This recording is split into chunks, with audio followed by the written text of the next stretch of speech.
Right then, time for another new ball gouge.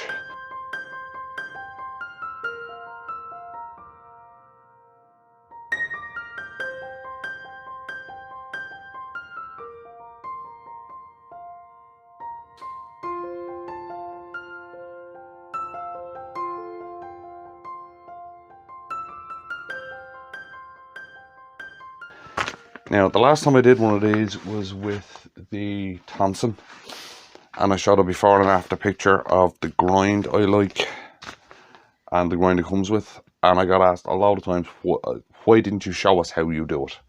Right, my method of doing this. Right, so what I've done is I bought a new cryogenic ball gouge from Crown, right, and the reason I bought another one is because this one has a parabolic flute in it compared to the Thompson, which has a U-shaped flute in it. Basically, one hogs wood out really quick and one is better at rock hard wood. Right, now here's my old parabolic, and you can see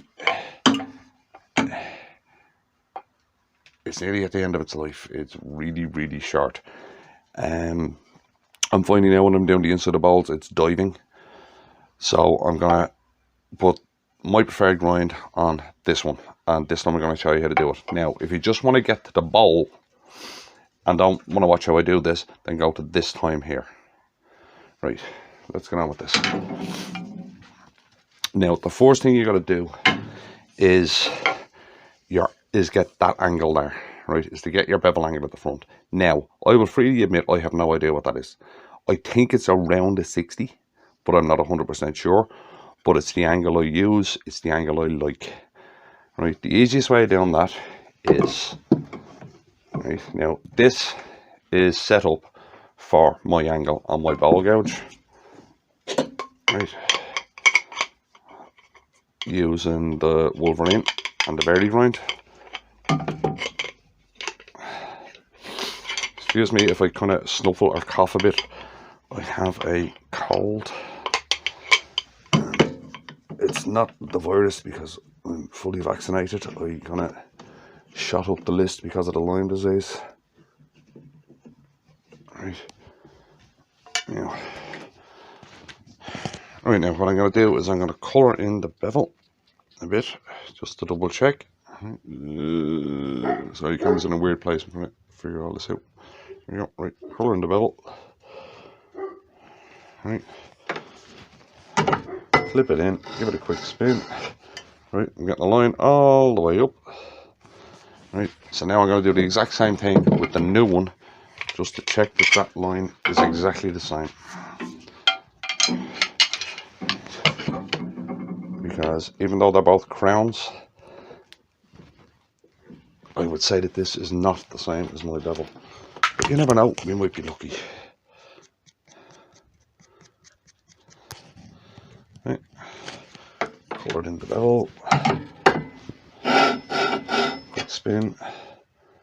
And as you see, I am only marking the top, which means this is a very different bevel, front bevel to that.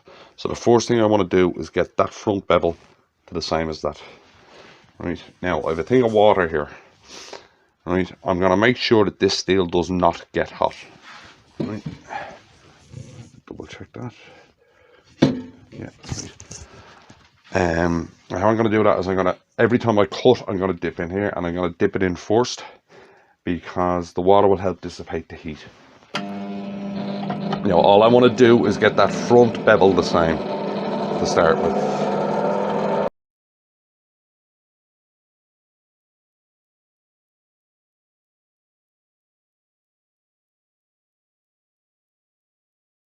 Right, now,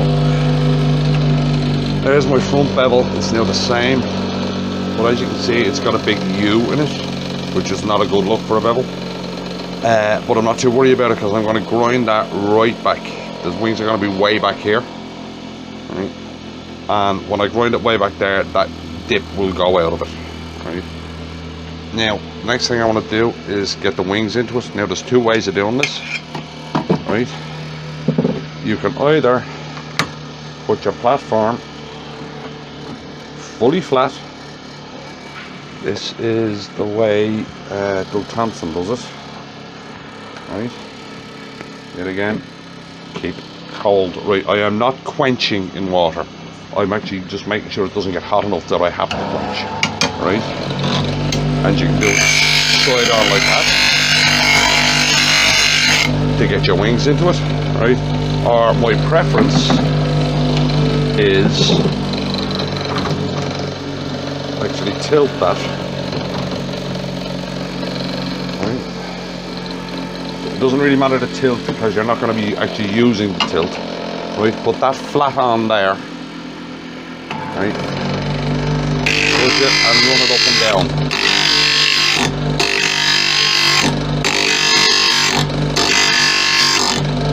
Right? And it guarantees that both are going to be the same.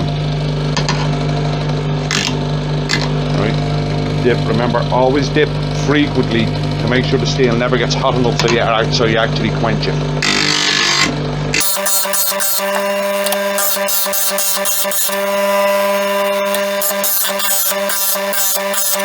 Right, you can see the wings starting to form there. Right, what I'm looking to create is a horseshoe there.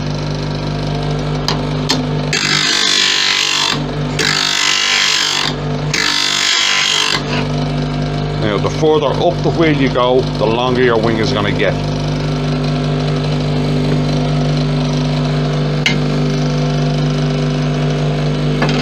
As I said, I'm going to go way up the wheel because I like really long wings.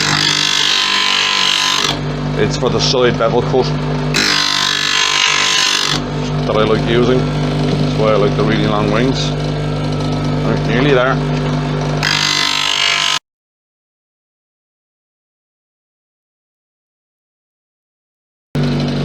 Alright, we'll stop that. Now, you can see that there's a horseshoe there. See it? Right. Now, what I want to do is make sure that horseshoe disappears. Right? By coming in from the two sides. Right? And there's my original bevel angle that I like at the front. Right? So I'm going to do that now. Right? Now, the easiest way of doing that is yet again to match this one to this wheel using the vary grind. It's the easiest way of eating that down quickly.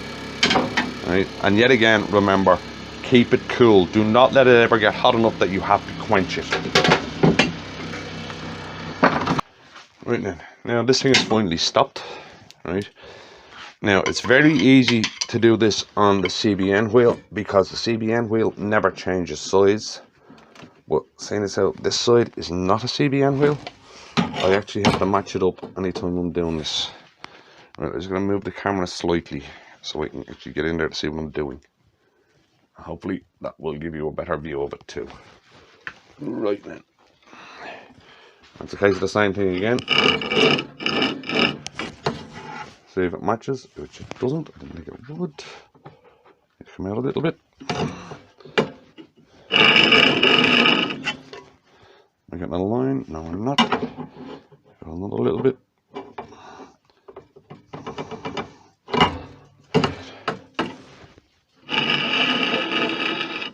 I getting a full line?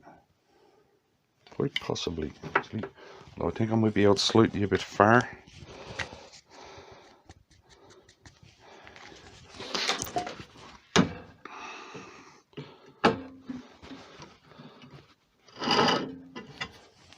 Yes, I am very slightly.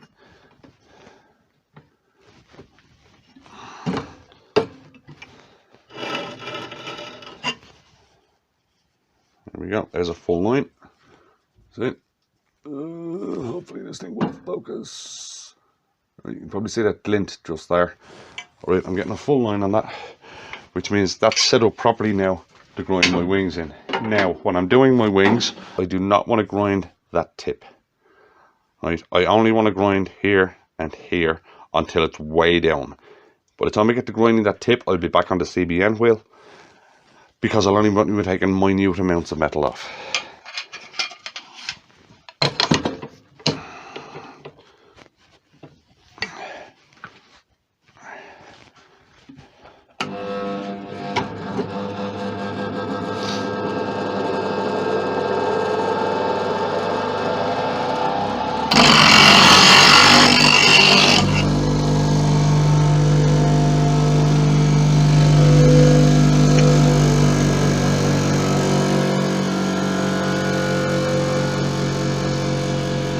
burned. Right, you can see that.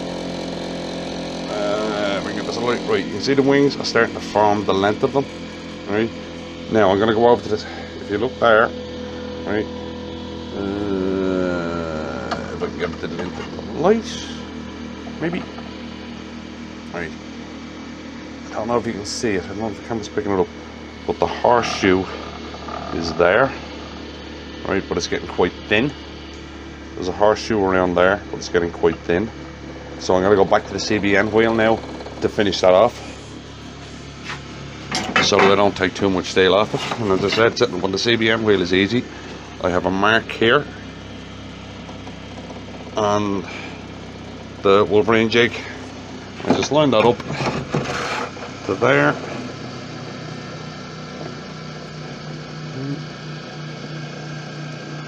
And I know that's my bowl grind.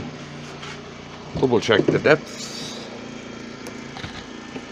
which is good, it hasn't changed. Now I'll take the rest of that metal off using the CBN wheel. Again, making sure it's that nothing gets hot enough to actually have it, so that I have to quench the steel.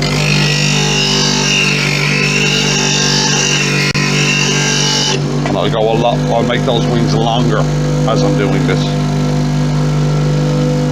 I'll add that extra little bit of length to them.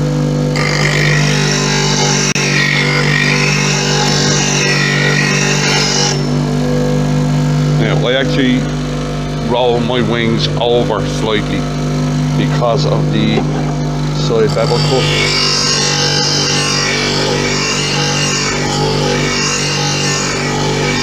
Now, I'm still staying away from that tip at the moment.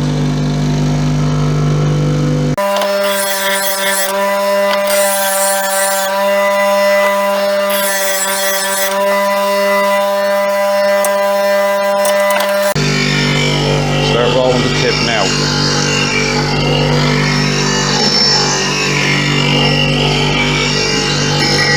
Going past level so I can get those really long wings.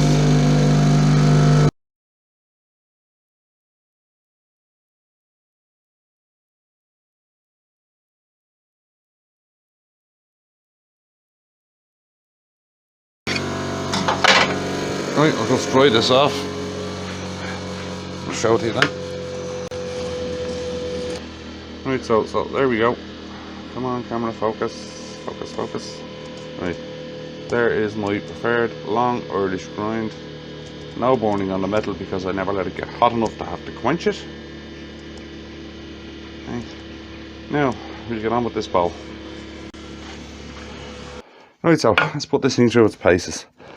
I have a nice piece of Irish beech on here. I know, so very often I do videos turning Irish wood, but for this one, we're just going to do a nice, simple beech bowl. Right. Now, normally I would use the Thompson up until kind of the last parts of this. But for this one, I'm going to use this all the time, just to give it a decent test. See what it's like. So, here we go.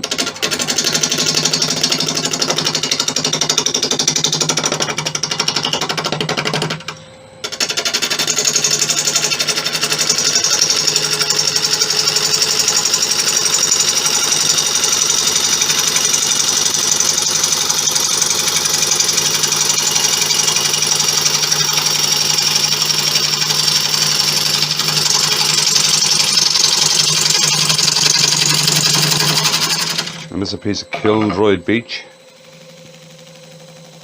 Just looking at a bounce there of something.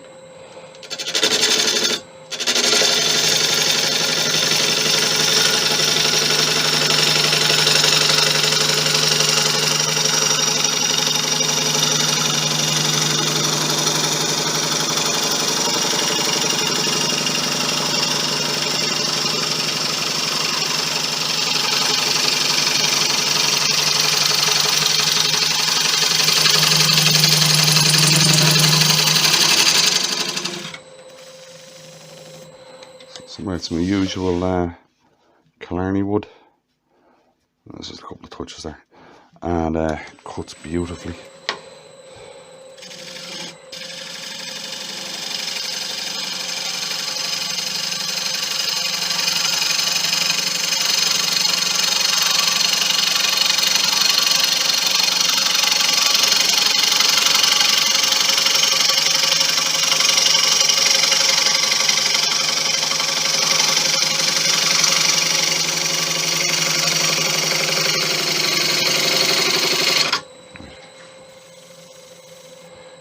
don't know if it's just the that I'm so used to having a Thompson in my hands, but this gouge feels very light in your hand.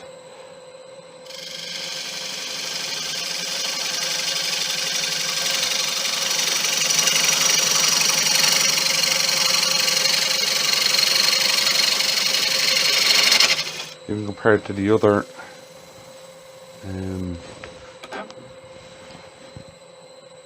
even compared to the other Crown, it feels very light. It's kind of when you won't get fatigued using it. Right, here, round it off. Nice rough rounding off. It's cutting beautifully. Put that out of the way. See, here she is on a crosscut. As I said, this is kiln dried. I have a friend who has a big industrial kiln.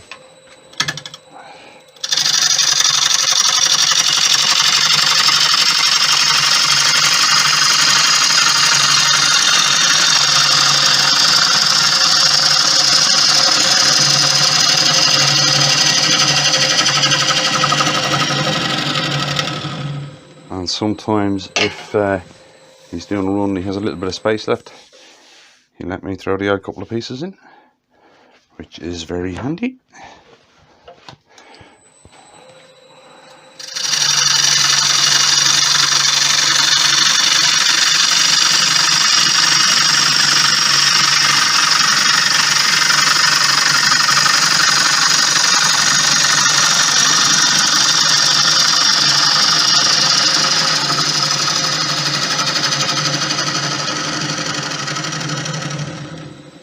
It's a very fast gouge.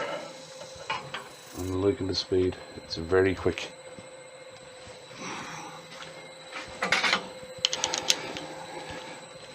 Although the parabolic flute ones normally are quick.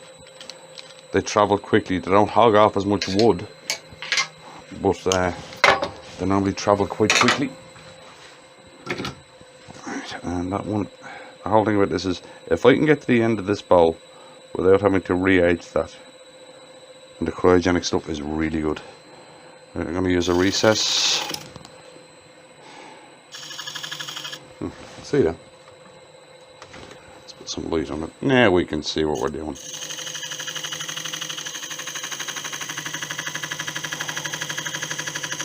There we go. Right. Let's find that recess.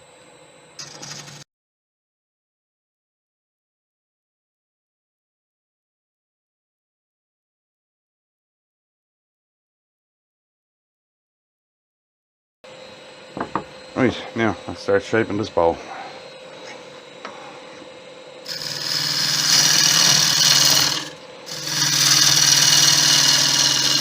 Not too high.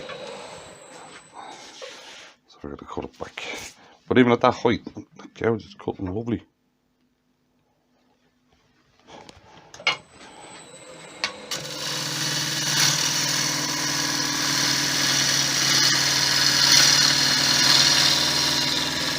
As I said, this is kiln dried wood.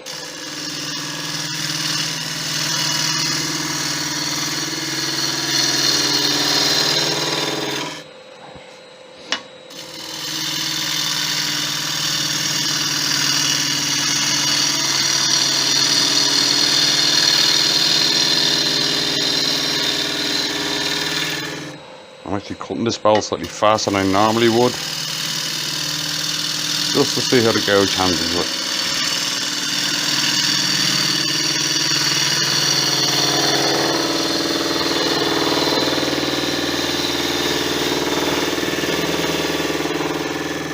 Now, somebody actually wants this beech bowl, and where was he? Oh yeah, sorry, I got a phone call there. Right, somebody actually wants this bowl, and the thing is, they want it as deep as possible, so I'm not going to put a foot on it. Right.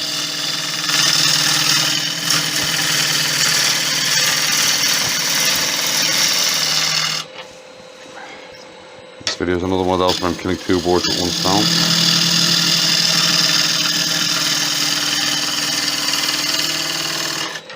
to do the new gouge, and somebody wants the bowl.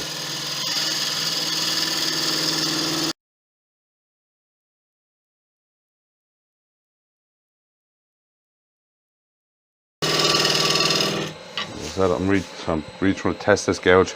Normally I turn bowls around 900 to 1000. I'm up at 1200 now. Let's try it with a full cut and see what happens. Oh, she still throws shavings nicely, actually.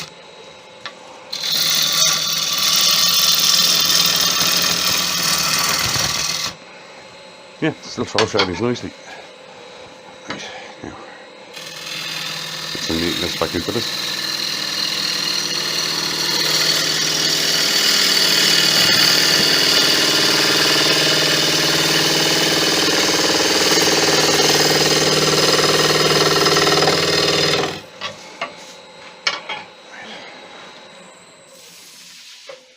Definitely cuts nice. Right, now I'm going to start going to a pull cut here. Just trying to get some more shape into this bowl.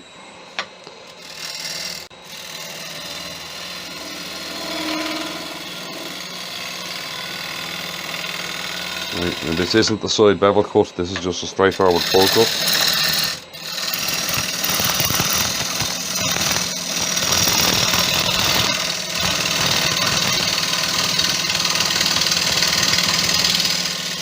Just hagging away wood.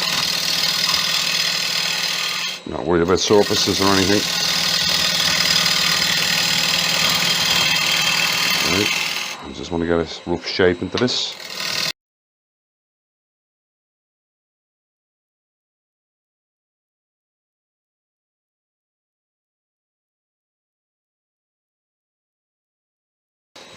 Yeah, that's nice actually. Right, now we'll do the side bevel. See how she does on that.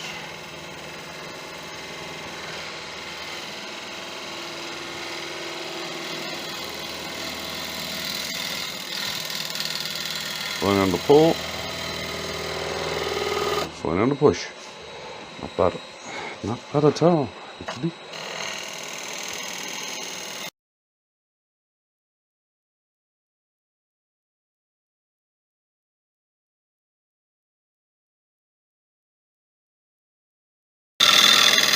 There's the quarter I'm looking for. Take the corner out.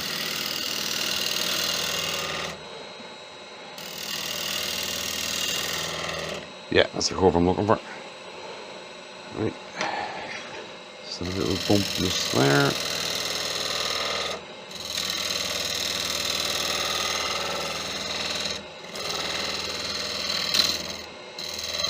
Got it. Right. Cut wise. Very nice. Very nice. Right. Yeah, I'm liking the gouge. Right. So I'll sand that and I'll be right back. Just buffing off the Hampshire Shane, and Daisy's come in to have a look. Hello, Daisy. What do you think? Is it a nice one? Is it a nice one? It is? Okay.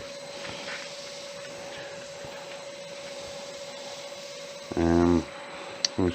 Where was I? Before I got interrupted by the dog. Right, as I'm just buffing off the Hampshire Shane. The thing about this Killarney Beech is it goes a beautiful shade of gold if you get it right. And if you can get the fish just right in it, it goes this gorgeous shade of gold.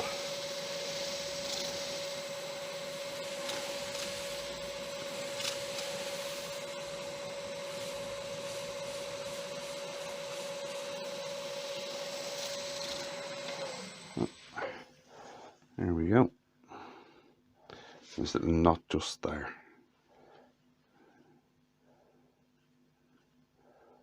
Right, there's the outside done. Haven't sharpened the gouge once. And right, we flip it over and we get the other side of this done. So I'll be back in a sec. Right then, let's see if this edge holds up. By feeling it, doesn't feel like it's taking any damage whatsoever. And it's not blunt. So let's get to hollowing this. Face it off first.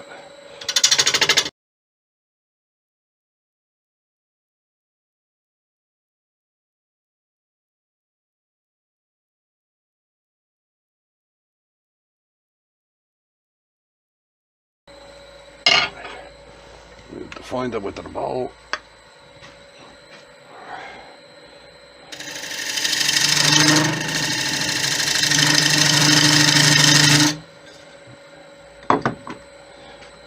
Yeah, let's get hollow one.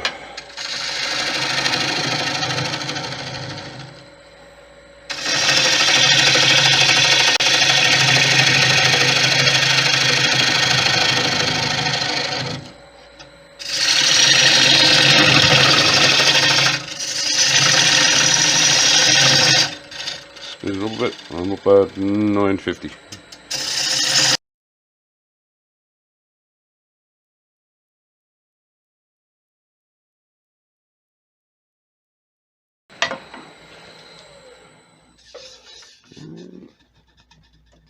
Yeah, okay.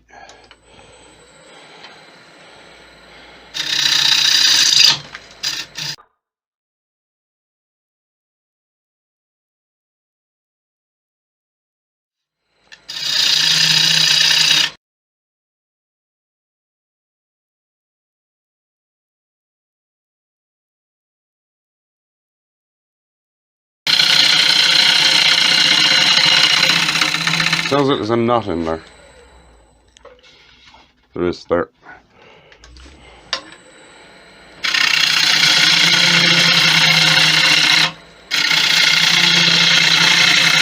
It's where the ability to hear your wood as you're turning it is very important.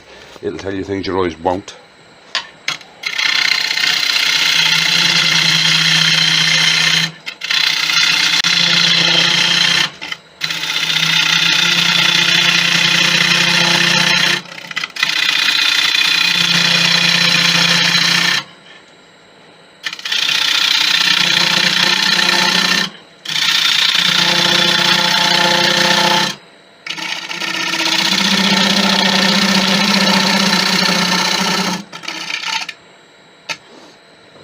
More light there.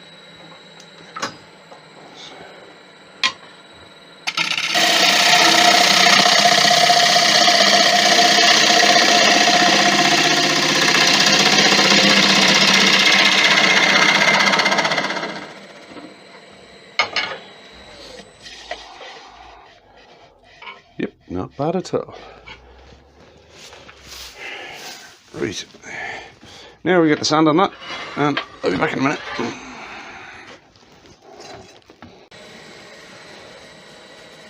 Okay, just buffing off the Hampshire Shane.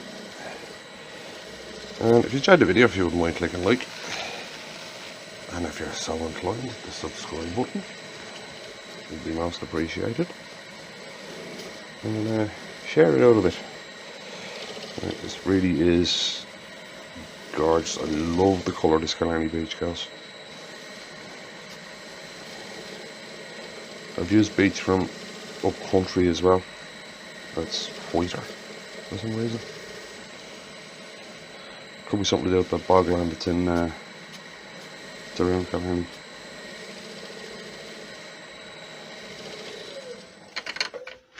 And there she is. Golden beech bowl.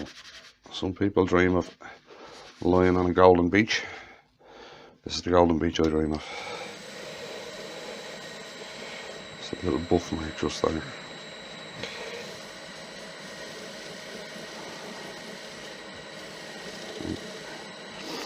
Yeah, as with that putting the grind on the gouge, if there's ever something that I do that you want to see, just tell me.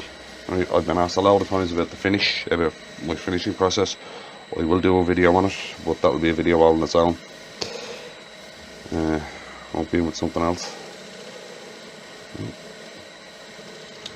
Now, I'll put up a couple of stills of this at the end, of course. Oh, that's nice in the middle there, around that knot. Right, the gouge. Very, very good. I would say that I could actually do another bowl with that without having to go near the grinder. It's still very sharp. Right, so I hope you enjoyed that one, and I'll see you in the next one.